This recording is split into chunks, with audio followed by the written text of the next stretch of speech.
Karanlıkta fısıltılar, yavaşça hareket eden gölgeler. Zihnimin içinde kayboldum, gidecek yer yok.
Düşünceler belirsiz ve alçak, bir kıvılcım arıyorum.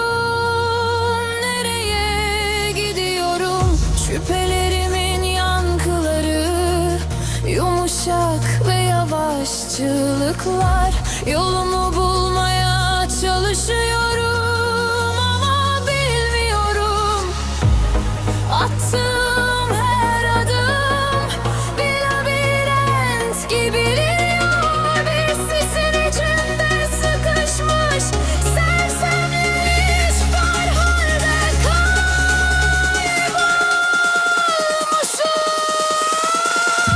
Aklıma gelmiyor, kelimeler ruhumdan kaçıyor. Kulu bir nehir gibi tüm kontrolü kaybediyorum. Hatırlamaya çalışıyorum, bulmaya çalışıyorum. Bir an berraklık, huzurlu bir zihin.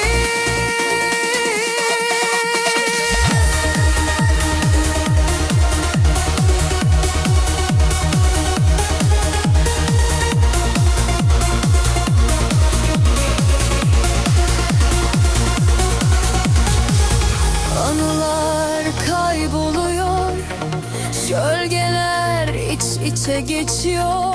Hatırlamak için savaşıyorum. Benim neyim, neyin neyim? Sessizlik daha da yükseliyor. Kulaklar boşluğa, cevabı arıyorum. Yorgun, meşgul. Attığım her adım bir labirent gibi geliyor. Bir sisin içinde sıkışmış, sersemlemiş. Aklımda değil, kelimeler ruhumdan kaçıyor. Kuru bir nehir gibi tüm kontrolü kaybediyorum. Hatırlamaya çalışıyorum, bulmaya çalışıyorum. Bir an berraklık, huzurlu bir zihin. Belki yarın yeni bir ışık parlarlar.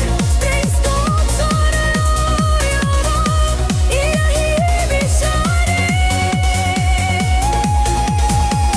O zamana kadar kriptonlar hayal kuruyor. Şafağı başka bir günü umuyor.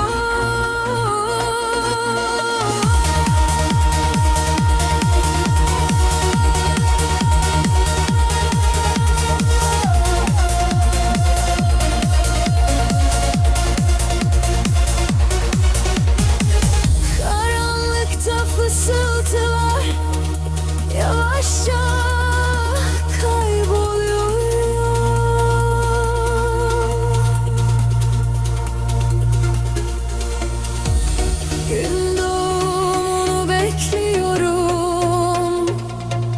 gösterirsin.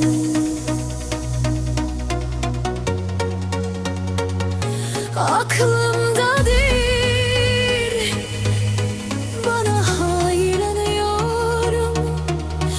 Şafakta ve erteleden